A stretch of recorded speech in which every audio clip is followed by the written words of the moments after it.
La voie du véritable pardon, le pasteur Marcelo Jérémie Tounassi. Chapitre 2. Quand et combien de fois faut-il pardonner? Grand 3. Pardonner sans attendre les excuses de l'offenseur. On ne pardonne pas parce qu'on nous demande pardon, mais on pardonne parce qu'il faut pardonner. Les justifications selon lesquelles je ne lui pardonne pas parce qu'il ne s'est pas excusé ou parce qu'il ne s'est pas humilié ne tiennent pas face à la croix de Jésus-Christ. Quand ces dernières vous viennent à l'esprit, avant même de les prononcer, demandez-vous seulement si vous êtes humilié pour que Jésus-Christ meure à la croix. Non, vous ne vous êtes pas humilié, alors que Dieu, lui, nous a donné son Fils unique qui s'est humilié et mort à la croix pour les hommes, alors que ceux-ci ne le reconnurent pas comme tel. Exiger l'humiliation, la pénitence et les supplications de l'offenseur à notre égard pour lui pardonner à notre tour n'est pas biblique. Nous ne sommes pas dans la parole de Dieu lorsque nous agissons ainsi.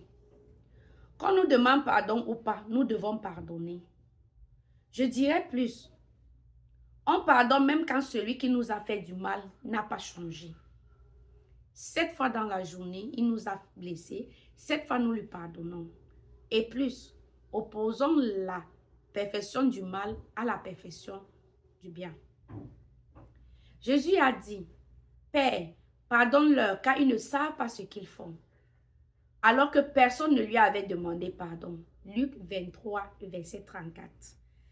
Ceux qui crucifiaient Jésus ne lui avaient pas présenté d'excuses, ni requis son pardon. Pourtant, Jésus le leur a offert. Un pardon gratuit. Chapitre 3. Le pardon vu par le monde. C'est pourquoi pardonner n'est pas facile. Et ceux qui affirment le contraire sont des hypocrites. Il faut qu'il y ait offense pour parler de pardon. Si l'offense n'a jamais eu lieu au sein d'une famille, d'un couple ou d'une amitié, il n'est pas possible d'évaluer la solidité de ce cercle. C'est lorsqu'il y a offense dans le cœur que le cœur se révèle et est éprouvé et que le pardon se donne. Quand, selon le monde, le pardon est une faiblesse.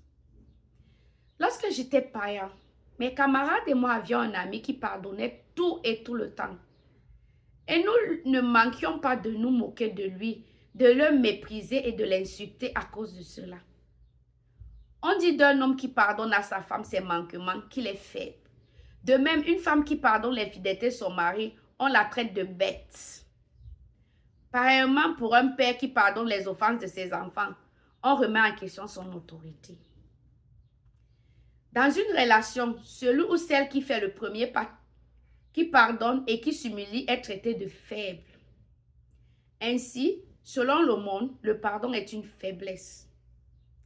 Selon la pensée mondaine, un homme fort est celui qui vit dans la haine, qui se venge pendant des années et qui peut même rendre le mal au double de ce qui lui a été fait.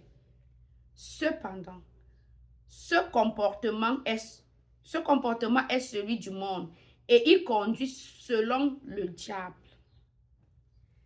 Si Dieu avait cette force-là, il allait nous détruire et personne ne serait sauvé.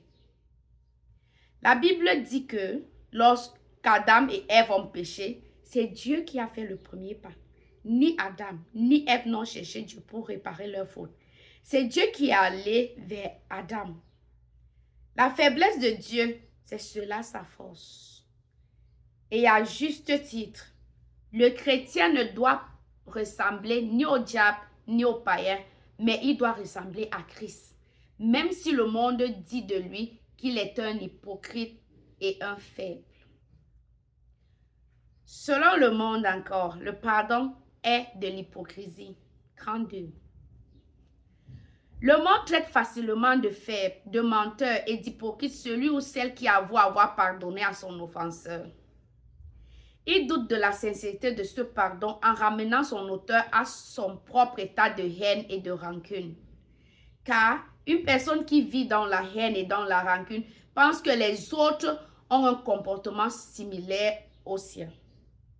Or, il existe dans le monde de ces hommes et de ces femmes différents capable d'aimer et de pardonner. Et je prie pour que Dieu engendre à travers ses écrits des hommes et des femmes de cette dimension de pardon et d'oubli. Il faut admettre qu'il est difficile pour un païen de pardonner et d'oublier véritablement. C'est également difficile pour un chrétien charnel ou pour un bébé spirituel de pardonner véritablement. C'est pourquoi nous avons ces déchirements dans certaines églises et dans leurs départements et même dans les couples composés de chrétiens charnels.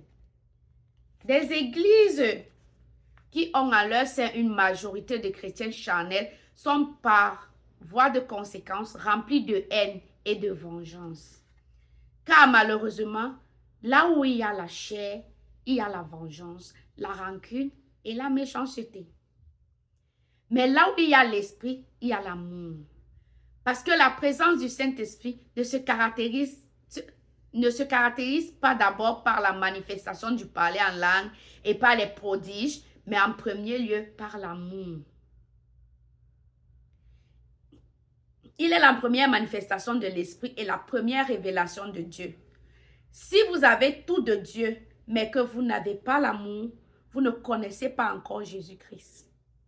C'est lorsque Jésus-Christ a dit à ses disciples qu'il faut pardonner 7 fois dans une journée qu'ils lui ont demandé d'augmenter leur foi, car n'étant pas certains de leur capacité à pardonner à cette fréquence, même à leurs compagnons de route. Cela veut dire qu'ils lui ont donné avec sincérité. Cela veut dire qu'ils lui ont demandé avec sincérité la force d'arriver à pardonner. Entre parenthèses, à faire croître leur foi.